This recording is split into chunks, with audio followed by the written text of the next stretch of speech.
ಓಂ ಗುರುರ್ಬ್ರಹ್ಮ ಗುರುರ್ವಿಷ್ಣು ಗುರುರ್ದೇವೋ ಮಹೇಶ್ವರಃ ಗುರುರೇವ ಪರಂ ಬ್ರಹ್ಮ ತಸ್ಮೈ ಶ್ರೀ ಗುರವೇ ನಮಃ. ಓಂ ಸ್ಥಾಪಕಾಯ ಚ ಧರ್ಮಸ್ಯ ಸರ್ವಧರ್ಮ ಸ್ವರೂಪಿಣೇ ಅವತಾರ ವರಿಷ್ಠಾಯ ರಾಮಕೃಷ್ಣಾಯ ತೇ ನಮಃ.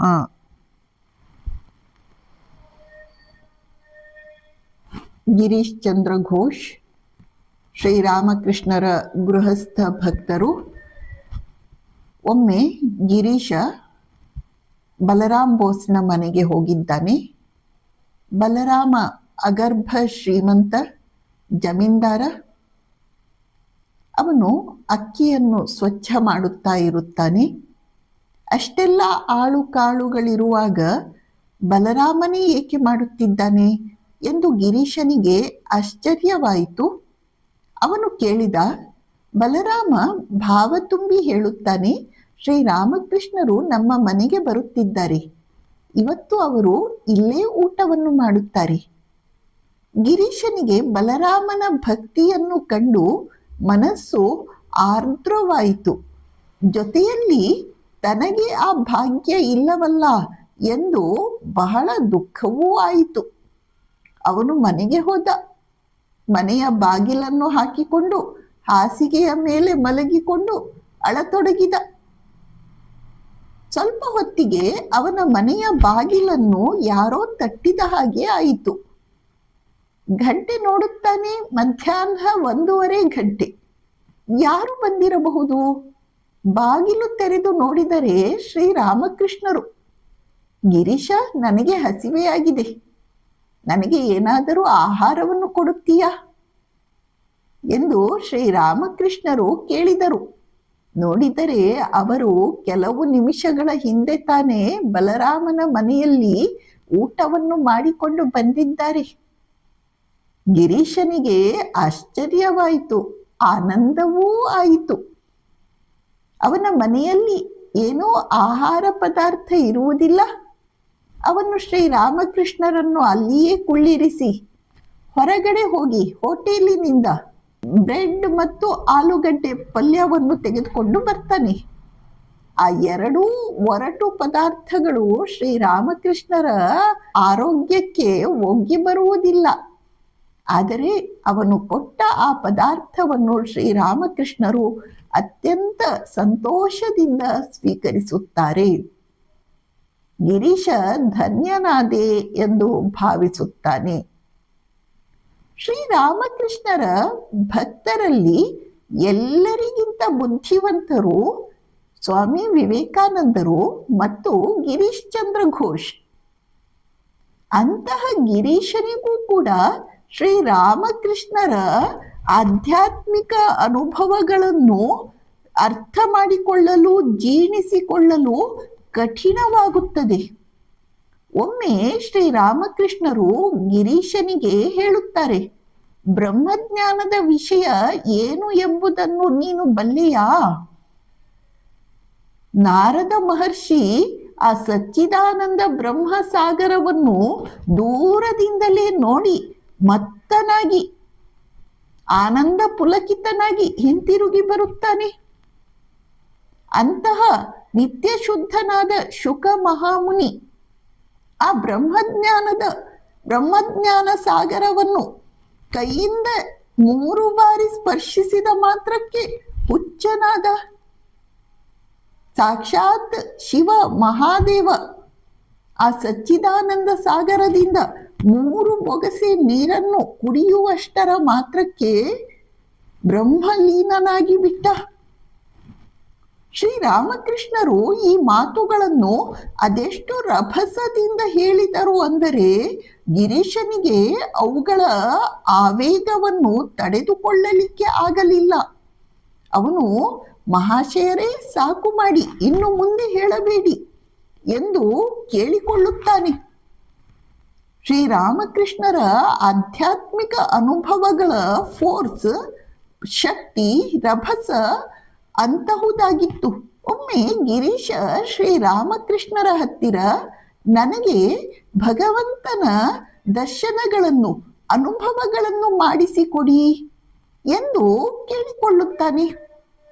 ಶ್ರೀರಾಮಕೃಷ್ಣರು ಹೇಳುತ್ತಾರೆ, ನಿನಗೆ ಆ ಎಲ್ಲ ದರ್ಶನಗಳು ದೊರೆತರೂ ಕೂಡ ಅವುಗಳಲ್ಲಿ ನಂಬಿಕೆ ಬರುವುದಿಲ್ಲ. ಆದ್ದರಿಂದ ನಿನಗೆ ದರ್ಶನಗಳು ದೊರೆಯದಿರುವುದೇ ಒಳ್ಳೆಯದು ಎಂದು ಹೇಳುತ್ತಾರೆ. ಮುಂದೆ ಗಿರೀಶ ಆಲೋಚನೆ ಮಾಡಿ ನೋಡಿದಾಗ ಅವನಿಗೆ ಶ್ರೀರಾಮಕೃಷ್ಣರ ಮಾತುಗಳು ಸತ್ಯ ಎಂದು ಗೊತ್ತಾಗುತ್ತದೆ. ಹೌದು, ತನ್ನಂತಹ ಮನಸ್ಸಿನವನಿಗೆ ಯಾವುದೇ ದರ್ಶನಗಳು ಲಭಿಸಿದರೂ ಕೂಡ ಅವುಗಳನ್ನು ಅವನು ಭ್ರಮೆ ಎಂದು ತಳ್ಳಿ ಹಾಕುತ್ತಾನೆ. ಆದ್ದರಿಂದ ದರ್ಶನಗಳು ದೊರೆಯದಿರುವುದೇ ಒಳ್ಳೆಯದು. ಶ್ರೀರಾಮಕೃಷ್ಣರು ಸತ್ಯವಾಕ್ಯ ಪರಿಪಾಲನೆಗೆ ಎಲ್ಲಕ್ಕಿಂತ ಹೆಚ್ಚಿನ ಮಹತ್ವವನ್ನು ಕೊಟ್ಟಿದ್ದರು. ಆದರೆ ಗಿರೀಶ ದಿನ ಬೆಳಗಾದ್ರೆ ಸುಳ್ಳು ಹೇಳ್ತಾ ಇದ್ದ, ಅಪ್ರಾಮಾಣಿಕನಾಗಿದ್ದ. ಒಮ್ಮೆ ಗಿರೀಶ ತನ್ನ ಈ ಸಮಸ್ಯೆಯನ್ನು ಶ್ರೀರಾಮಕೃಷ್ಣರ ಮುಂದೆ ತೋಡಿಕೊಳ್ಳುತ್ತಾನೆ. ಮಹಾಶಯರೇ, ನೀವು ಸತ್ಯಕ್ಕೆ ಇನ್ನಿಲ್ಲದ ಪ್ರಾಶಸ್ತ್ಯವನ್ನು ನೀಡಿದ್ದೀರಿ. ನಾನು ನೋಡಿದರೆ ದಿನ ಬೆಳಗಾದ್ರೆ ಸುಳ್ಳು ಮಾತನಾಡ್ತೇನೆ. ಶ್ರೀರಾಮಕೃಷ್ಣರು ನೀಡಿದ ಉತ್ತರ ಗಿರೀಶನನ್ನು ಬೆರಗುಗೊಳಿಸಿಬಿಟ್ಟಿತು. ಅವರು ಹೇಳುತ್ತಾರೆ, ನೀನೇನೂ ಚಿಂತಿಸಬೇಡ. ನೀನು ಸತ್ಯ ಅಸತ್ಯ ಎರಡನ್ನೂ ಮೀರಿದವನು. ಆ ಮಾತಿನ ಅರ್ಥ ಗಿರೀಶನಿಗೆ ಆಗಲೇ ಇಲ್ಲ. ಆದರೆ ಅಂದಿನಿಂದ ಮುಂದೆ ಪ್ರತಿ ಸಲ ಗಿರೀಶ ಸುಳ್ಳು ಮಾತನಾಡಲು ಬಾಯಿ ತೆರೆದಾಗಲೆಲ್ಲ ಅವನ ಕಣ್ಮುಂದೆ ಶ್ರೀರಾಮಕೃಷ್ಣರ ಕರುಣೆಯಿಂದ ತುಂಬಿದ ಮುಖ ಕಾಣಿಸಿಕೊಳ್ಳುತ್ತಿತ್ತು.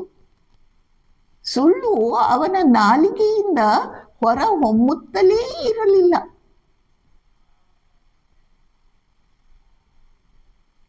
ಇನ್ನೊಮ್ಮೆ ಗಿರೀಶ ಶ್ರೀರಾಮಕೃಷ್ಣರನ್ನು ಪರೀಕ್ಷೆ ಮಾಡಬೇಕು ಎಂದು ಆಲೋಚಿಸುತ್ತಾನೆ. ತಾನು ಅಂದು ರಾತ್ರಿ ಇಡೀ ವೇಷಾಗ್ರಹದಲ್ಲಿಯೇ ಸಮಯವನ್ನು ಕಳೆಯಬೇಕು. ಶ್ರೀರಾಮಕೃಷ್ಣರಿಗೆ ಶಕ್ತಿ ಇದ್ದರೆ ಅವರು ಅದನ್ನು ತಪ್ಪಿಸಲಿ ಎಂದು ಮನಸ್ಸಿನಲ್ಲಿಯೇ ಅಂದುಕೊಂಡು ವೇಷಾಗ್ರಹಕ್ಕೆ ಹೋಗುತ್ತಾನೆ. ಮಧ್ಯರಾತ್ರಿ ಆಗುವ ಹೊತ್ತಿಗೆ ಅವನಿಗೆ ಇಡೀ ಶರೀರದಲ್ಲಿ ಎಂತಹ ಒಂದು ಉರಿ ಅನುಭವ ಆಗುತ್ತದೆ ಎಂದರೆ ಅವನಿಗೆ ಅಲ್ಲಿ ಇರಲಿಕ್ಕೆ ಸಾಧ್ಯವಾಗುವುದೇ ಇಲ್ಲ. ಅವನು ಮರಳಿ ಮನೆಗೆ ಬರುತ್ತಾನೆ. ಮರುದಿನ ಅವನು ದಕ್ಷಿಣೇಶ್ವರಕ್ಕೆ ಶ್ರೀರಾಮಕೃಷ್ಣರ ಬಳಿಗೆ ಹೋಗಿ ತನ್ನ ಪರೀಕ್ಷೆಯನ್ನು ಕುರಿತು ಹೇಳಿಕೊಳ್ಳುತ್ತಾನೆ. ಆಗ ಶ್ರೀರಾಮಕೃಷ್ಣರು, ಪಟಿಂಗ, ನಿನ್ನನ್ನು ಹಿಡಿದುಕೊಂಡಿರುವುದು ಸಾಮಾನ್ಯ ನೀರು ಹಾವು ಎಂದು ಭಾವಿಸಿದ್ದೀಯಾ? ನಿನ್ನನ್ನು ಹಿಡಿದುಕೊಂಡಿರುವುದು ನಾಗರ ಹಾವು. ನೀನು 2-3 ಸಲ ಆ ಊ ಅನ್ನುವಷ್ಟಕ್ಕೆ ಅದು ನಿನ್ನನ್ನು ನುಂಗಿ ಹಾಕುತ್ತದೆ ಎಂದು ಹೇಳುತ್ತಾರೆ. ಗಿರೀಶನಿಗೆ ಬಹಳ ಸಂತೋಷವಾಯಿತು. ಹೇಗೆ ಚೈತನ್ಯ ಮಹಾಪ್ರಭು ಜಗಾಯಿ ಮತ್ತು ಮದಾಯಿ ಎಂಬ ಇಬ್ಬರು ದುಷ್ಟರನ್ನು ಪರಿವರ್ತನೆ ಮಾಡಲಿಕ್ಕೆ ಅವತರಿಸಿ ಬಂದಿದ್ದನೋ ಹಾಗೆಯೇ ಶ್ರೀರಾಮಕೃಷ್ಣರು ತನ್ನನ್ನು ಪರಿವರ್ತಿಸಲೆಂದೇ ಅವತರಿಸಿ ಬಂದಿದ್ದಾರೆ ಎಂಬ ವಿಷಯದಲ್ಲಿ ಗಿರೀಶನಿಗೆ ಪೂರ್ಣ ನಂಬಿಕೆ ಉಂಟಾಯಿತು. ಗಿರೀಶ ಇನ್ನೊಮ್ಮೆ ಶ್ರೀರಾಮಕೃಷ್ಣರನ್ನು ಪರೀಕ್ಷೆ ಮಾಡುತ್ತಾನೆ. ಗಿರೀಶ ಶ್ರೀರಾಮಕೃಷ್ಣರ ಹತ್ತಿರದಲ್ಲಿ ಇರುವಾಗಲೇ ಬೇಕಂತಲೇ ಪ್ರಾಪಂಚಿಕ ವಿಷಯವನ್ನು ನೆನಪಿಸಿಕೊಳ್ಳಲಿಕ್ಕೆ ಪ್ರಯತ್ನಿಸುತ್ತಾನೆ. ಆದರೆ ಶ್ರೀರಾಮಕೃಷ್ಣರ ಸಾನ್ನಿಧ್ಯದಲ್ಲಿರುವ ತನಕ ಅವನ ಮನಸ್ಸಿನಲ್ಲಿ ಎಷ್ಟು ಪ್ರಯತ್ನ ಮಾಡಿದರೂ ಪ್ರಾಪಂಚಿಕ ವಿಚಾರಗಳು ಬರುವುದೇ ಇಲ್ಲ. ಹೀಗೆ ಗಿರೀಶ ಮಾಡಿದ ಪ್ರತಿಯೊಂದು ಪರೀಕ್ಷೆಯಲ್ಲಿ ಶ್ರೀರಾಮಕೃಷ್ಣರು ಅತ್ಯುನ್ನತ ಶ್ರೇಣಿಯಲ್ಲಿ ಉತ್ತೀರ್ಣರಾದರು. ಮುಂದೆ ಗಿರೀಶ ಹೇಳುತ್ತಿದ್ದ, ನನ್ನ ಪಾಪಗಳನ್ನೆಲ್ಲ ಎಸೆಯಲಿಕ್ಕೆ ಇಂಥ ಒಂದು ದೊಡ್ಡ ಕಮರಿ ಇದೆ ಅನ್ನುವುದು ನನಗೆ ಮುಂಚೆಯೇ ಗೊತ್ತಿದ್ದರೆ ನಾನು ಇನ್ನೂ ಹೆಚ್ಚು ಪಾಪಗಳನ್ನು ಮಾಡುತ್ತಿದ್ದೆ. ಅವನು ಈಗ ಮಾಡಿದ ಪಾಪಗಳಿಗೆ ಇತಿಮಿತಿ ಇಲ್ಲ. ಅದರ ಮೇಲೆ ಅವನು ಹೇಳ್ತಾ ಇದ್ದಾನೆ, ಶ್ರೀರಾಮಕೃಷ್ಣರಂಥವರು ಇದ್ದಾರೆ ಅಂತ ನನಗೆ ಮೊದಲೇ ಗೊತ್ತಿದ್ದರೆ ನಾನು ಇದಕ್ಕಿಂತ ಹೆಚ್ಚು ಪಾಪವನ್ನು ಮಾಡುತ್ತಿದ್ದೆ ಎಂದರೆ ಗಿರೀಶನ ಶ್ರದ್ಧೆ ಎಂತಹುದಾಗಿತ್ತು ಎಂಬುದನ್ನು ನಾವು ಯೋಚಿಸಿ ನೋಡಬೇಕು. ಓಂ ಶಾಂತಿ ಶಾಂತಿ ಶಾಂತಿ. ಹರಿ ಓಂ ತತ್ಸತ್. ಶ್ರೀರಾಮಕೃಷ್ಣಾರ್ಪಣಮಸ್ತು.